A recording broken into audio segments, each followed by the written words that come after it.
Fabulous secret powers were revealed to me the day I held aloft my magic sword and said, Feminism, in fact, is about hating men, and it's been about that since day one.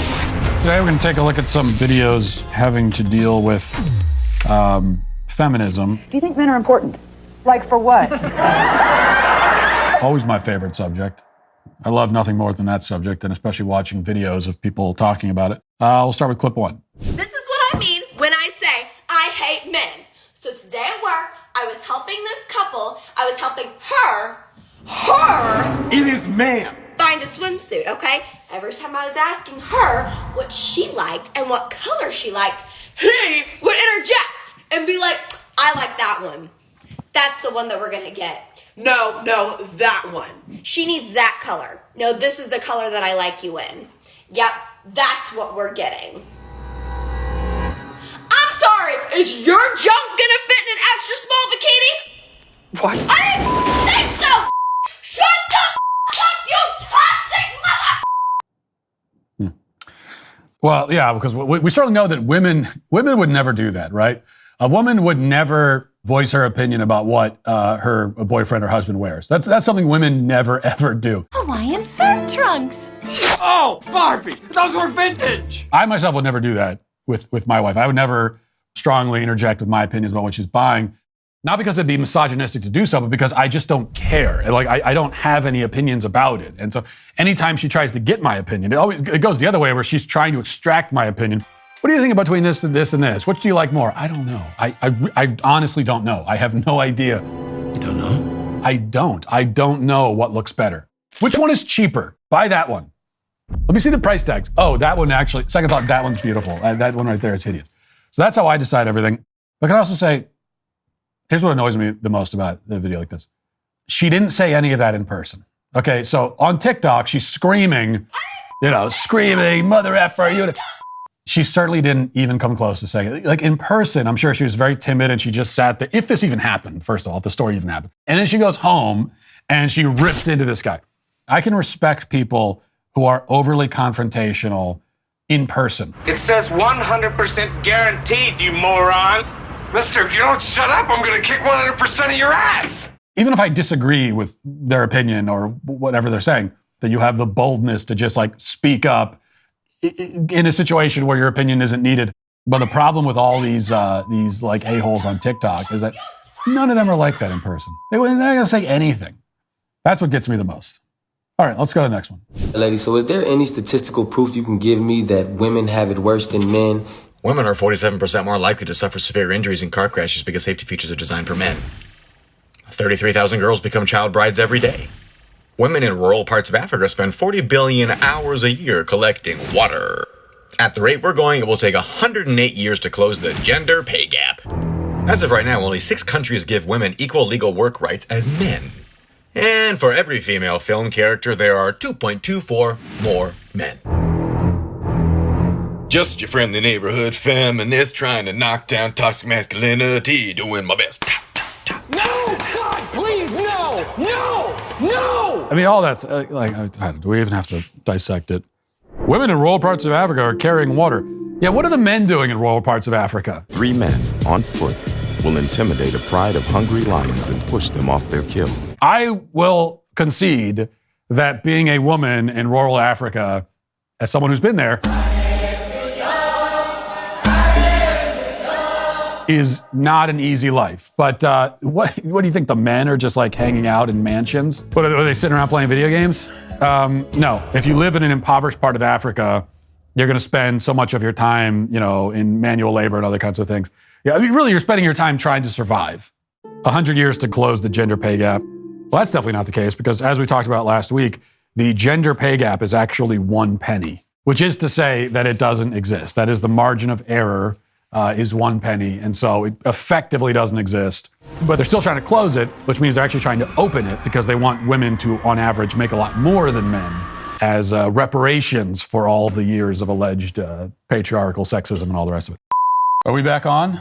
Well, clearly, someone in the control room forgot to turn on ExpressVPN. ExpressVPN is an app that encrypts 100% of my online data to protect it from cyberpunks like the ones who tried to terrorize my show today. When I use ExpressVPN, my online presence is anonymized, making it difficult for anyone to track my online activity and try to shut me down. Couldn't be easier to set up. You just tap one button on your phone or computer and you're protected. ExpressVPN works on all your devices, your phone, tablet, computer. Wherever you are in the world, ExpressVPN can and will protect you. Don't let the cyberpunks who tried to hijack my show hijack your information. Visit expressvpn.com/Walsh. Get 3 extra months free. That's expressvpn.com/Walsh. expressvpn.com/Walsh to learn more. We live in a world that makes fun of guys who cry, but 80% of suicides are guys. Okay, this one's for dudes. And this is a perfect example why feminism is beneficial for men. So what that means is this feminism? All of you think feminism is hating men. It's not. You are laughing. Yeah. That is the problem. It's about taking down patriarchy and its oppressive norms. Even though men are the ones who benefit from patriarchy the most, they're still victimized to an extent. You can think of it as misogyny being a two-way street. Patriarchy tells men they shouldn't be vulnerable or show emotions. It uses misogyny to label those things as feminine things. So when men get vulnerable or emotional, they're criticized, made fun of, told to be a man, not to act like a woman. That's toxic as for men. Because men end up bottling up their emotions. They have nowhere to seek help for. They don't know how to deal with these emotions. Patriarchy oppresses all of us. Some more than others, yes. But all of us. So men needs to be a feminist also for their own sake. You notice with these people, their criticisms and their observations about society have not changed at all in 40 years. And so they still tell us, when a man gets emotional, he's told to stop crying and be a man and, don't act like a woman. She's fated. Just like a woman. Where are men being told that anymore? Because I want to go to that place. But I don't see that. Where is that happening? And no, feminism, in fact, is about hating men. And it has always been in part about hating men because it's really about, maybe there's a distinction to be drawn here, actually. Feminism has always been about primarily hating the institution of the family. Feminism has been anti-family, anti the nuclear family. And so that's the starting point. And then hating men is an extension of that. And they hate men in particular when men are in their roles as members of the family, a father, husband, all that. So they hate men in that context. And it's been about that since day one. You go all the way back to first wave feminism that allegedly, you still hear these stupid conservatives who say, well, feminism has gone off the rails, but it used to be a good thing. No, go back and read what the first wave feminists wrote and what they said. And they were very anti-family and anti-man from the very beginning. It was always that way. On the issue of if men should be more emotional and show their emotions more, this would have at least been a relevant criticism 40 years ago. And there may have been a time in American culture when perhaps there was too much emphasis on stoicism for men, and men were encouraged to suppress too much and to be utterly emotionless. That's not the case at all anymore. That's not what men are encouraged to do. The issue is that men are far too encouraged to be emotional. There's almost no emphasis on stoicism when there should be. Part of being a man and part of the service that a man can provide society and especially his family and his marriage is the ability to carry burdens with silent dignity and to carry them with strength and to not have to always share them with people around. It's being able to carry a burden on your own silently. Society needs men to do that. Women need men to do that. Women want men to do that. But even they can't say that out. A woman would be condemned if she were to say, I find it kind of unattractive when men are crying and getting too emotional and stuff. I really don't want that. I want to be the emotional one, and I don't want my husband to be as emotional as I am. A woman cannot say that out loud, but that is, in fact, how most women feel.